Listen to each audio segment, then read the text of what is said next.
Il y a des méthodes simples et pratiques qui peuvent se faire en 2-3 minutes, ne serait-ce que bien respirer.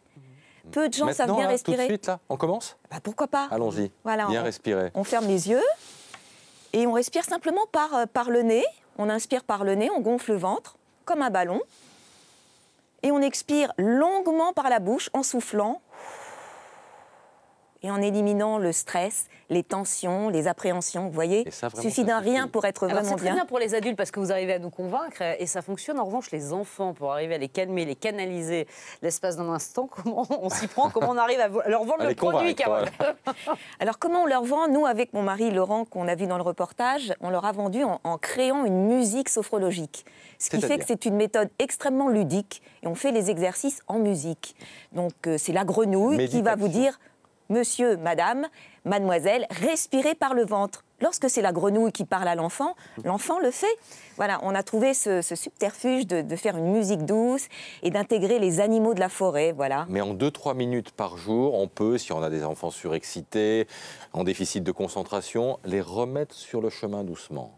Tout à fait, très doucement. On a vu là l'exercice de l'arbre. Il y a des enfants qui ont beaucoup de mal à se concentrer. Simplement, vous leur dites, vous êtes un arbre, vous avez déjà vu un arbre. Les pieds bien ancrés dans le sol, vous levez les bras, vous vous balancez, vous vous posez bien. Rien que ça, ça permet à l'enfant vraiment de se concentrer. Voilà, ça me paraissait... À faire avant les devoirs, par exemple, faire avant les devoirs. Juste avant les... Voilà, et puis le soir, avant de s'endormir, la fameuse respiration qu'on vient de faire ensemble, abdominale. Et c'est une méthode douce.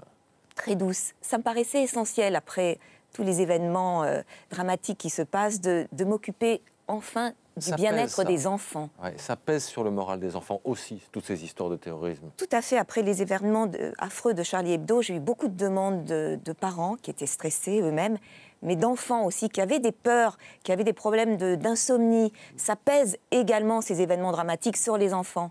Donc pour moi, l'éducation au bien-être et à la non-violence, ça commence déjà dès l'enfance. Un enfant qui est bien dans sa peau, confiant, il aura de fortes chances d'être un adulte super, confiant et non violent. Ma méthode de sophrologie pour les enfants. Voilà, et la sophrologie, c'est malin également. Voilà, 2 livres pour nous aider au quotidien. Merci être plus zen et plus calme. d'être venu nous voir ce matin.